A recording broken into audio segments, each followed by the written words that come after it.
জিন 3 মুভিটা আর কি দেওয়া হয়েছে, মানে ওটিটিতে আসেছে ডিজিটালি, আমরা এটাকে দেখতে পারতেছি। ওকে, তো এটা যে আমি বর্তমান সময়ে এসে দেখলাম, তো আমার কাছে কেমন লাগলো, যদি আমি এই মুভির যে প্রোডাকশন হাউস বলেন বা হচ্ছে এই যে ফ্রান্সাইজ জিন 1, জিন 2 এবং বর্তমান সময়ে জিন 3 এসেছে, তো জিন 1 আর 2 নিয়ে খুব বেশি সমালোচনা হয়েছে, অনেক বেশি সমালোচনা হয়েছে। কী কারণে? জিন 1-এর মধ্যে যে সিজিআই আর ভিএফএক্স এর কাজ ছিল পুরো খাজা খাজা, আর এখানে যারা অভিনয় করেছেন মানে কোনো মতে অভিনয় করেছেন, মানে এমনি খালি, মানে কোনো তাদের এফোর্ট, তারা যে একটা এফোর্ট দেবে, পরিশ্রম করবে, তা না, মানে কোনো মতে মাইকে দিচ্ছে দেখে মনে হচ্ছিল।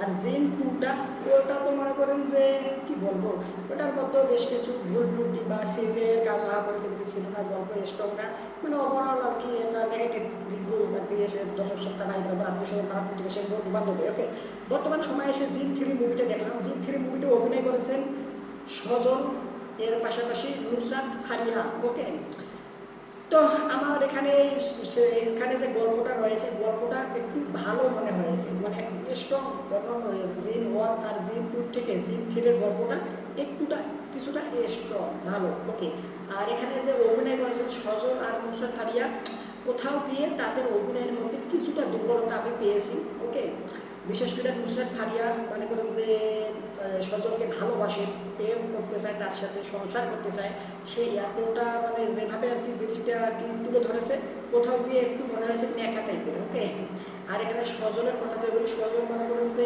এখানে তাকে মানে তার যে ক্যারেক্টারটা যতটা সিরিয়াস হওয়া দরকার, ততটা কোথাও গিয়ে আমার মনে হয়েছে সিরিয়াস ছিল না, মানে কোথাও গিয়ে মনে হচ্ছে যে কোনো মতো মেটা দিছে। আর গল্পটা অনেক স্ট্রং, এটা করতে হবে। আর সিনেমাটা দেখতে দেখতে একদম ঝকঝকা চকচকা ফকফকা, মানে সিনেমাটোগ্রাফি বা কালার গ্রেডিংটা খুব ভালো ছিল। আর এখানেও বেশ কিছু সিজিআই আর ভিএফএক্স আর কাজ করা হয়েছে ভাই, এইখানে ভাই ওই 1 আর 2 থেকে ভালো হয়েছে, কিন্তু এটা যে অনেক ভালো, খুব ভালো হয়েছে তা কিন্তু আমি বলতে পারতেছি না। ওভারঅল জিন 1 আর 2 থেকে কিছুটা বেটার। ওকে, আর এখানে আরও পাশাপাশি যারা অভিনয় করেছেন, অন্য অনেক অভিনেতা রয়েছে, ব্যাকগ্রাউন্ড আর্টিস্ট যাকে বলা হয়, বা তারাও তাদের কাছ থেকে আমার মনে হয়েছে তারা মোটামুটি অভিনয় করেছেন, কোথাও গিয়ে গুড লেভেলে না, বলা যেতে পারে অ্যাভারেজ টাইপ। ওকে, তো ওভারঅল এই সিনেমাটা যদি আমি রেটিং দিই, তাহলে আমি দিব আউট অফ 5/2। ওকে, তার কারণটা হচ্ছে আমাদের দেশে যদিও হরর এই জনরায় সিনেমা হয় না, 2-একটা সিনেমা যদিও হয় সেগুলো মানুষজনে দেখে। ওকে, কারণ জিন 1 আর 2 এখানে মানুষ এতটা পরিমাণে দেখেছে যে তারা জিন 3 নিয়ে এসেছে। ওকে, আর সব থেকে বেশি যে আমি আউট অফ 5 থেকে 2 দিলাম, এর কারণের পেছনে একটাই, সেটা হচ্ছে এর একটা গান রিলিজ করা হয়েছিল কন্যা নামে। এই কন্যা নামে গানটা যে নির্মাণ করা হয়েছে, গানটা সত্যিকার অর্থে ভালো হয়েছে। এর যে সুর যারা দিয়েছেন ইমরান মাহমুদ বা কোনা, এর পাশাপাশি আপনারা যারা লিরিক্স দেখছেন, মানে গানটা সত্যিকার অর্থে এবং ভিজুয়ালি দেখতে এভরিথিং ইজ গুড লেভেলে ছিল। গানটা সত্যিকার অর্থে আমার এখনও কানে আছে, ওই কন্যা কন্যা কন্যা রে, মানে সত্যিকার অর্থে অনেক ভালো গানটা। এই গানটা অনেক বেশি ভালো হওয়ার কারণে আমি 5/2 এই সিনেমাটাকে দিলাম। আর আপনারা যারা অবশ্যই এই সিনেমাটা দেখেছেন তারা জানাবেন কমেন্ট করে যে আপনার কাছে সিনেমাটা কেমন লাগছে।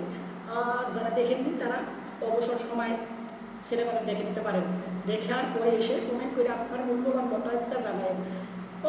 ওকে, তো যারা ভিডিওতে লাইক দেন এখনও লাইক দেন, চ্যানেলটা সাবস্ক্রাইব করার না থাকলে সাবস্ক্রাইব করেন। সম্পূর্ণ ভিডিও দেখার জন্য আপনাকে জানাচ্ছি অসংখ্য ধন্যবাদ। I hope always understand so know proper this subject. Okay, by.